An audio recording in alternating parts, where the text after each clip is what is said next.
ताज्या बातम्यांसाठी महान करेला सबस्क्राइब करा आणि बेल आयकॉनला क्लिक करा। फुलेवाडी येथे दत्त जयंती उत्साहात 49 वर्षापासून पारायण सोहळ्याचे आयोजन। कोल्हापूरपैकी फुलेवाडी येथे दत्त जयंती निमित्त दत्त मंदिरामध्ये 49 वर्ष पारायण सोहळा आयोजित केला जात असतो, अशी माहिती दत्त जयंती सोहळ्याचे संयोजक यांनी दिली। दत्त जयंती निमित्त फुलेवाडी येथे दत्त मंदिरामध्ये गेली 9 दिवस सकाळी 7 ते 10 या वेळेत फुलेवाडी परिसरातील 70 महिलांनी पारायण सोहळ्यात सहभाग घेतला होता। तसेच दत्त जयंतीच्या दुसऱ्या दिवशी पारायण सोहळ्याची सांगता होऊन महाप्रसादाचे आयोजन केले जाते।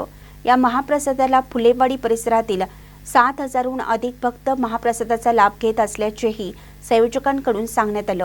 महानकरी न्यूजसाठी विजय बकरे, कोल्हापूर।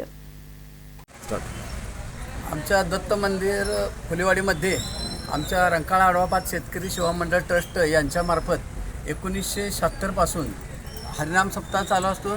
त्यामध्ये पहाटे काकड आरती, सकाळी 7 ते 11 ज्ञानेश्वरी, दुपारी हरिपाठ, प्रवचन, रात्री भजन कीर्तन असे कार्यक्रम चालू असतात। सदर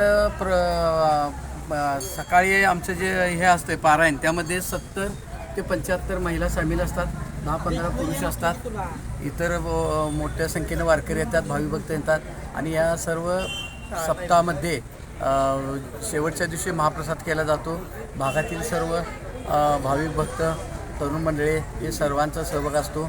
शिवाय आमचे ट्रस्टी असतात, त्यांचं जास्त सहकार्य असते आणि हे आमचे वारकऱ्यांचं भजन असते। त्यावर सगळे आमचं चालू आहे। घेतला होता किती लोकांचा महाप्रसाद घेतला? महाप्रसाद आमचा 6 ते 7000 लोकांचा महाप्रसाद असतो दरवर्षी। किती वर्षाची परंपरा आहे ही? आमची 1950 पासूनची परंपरा चालू आहे। पारायण 76 पासून आहे।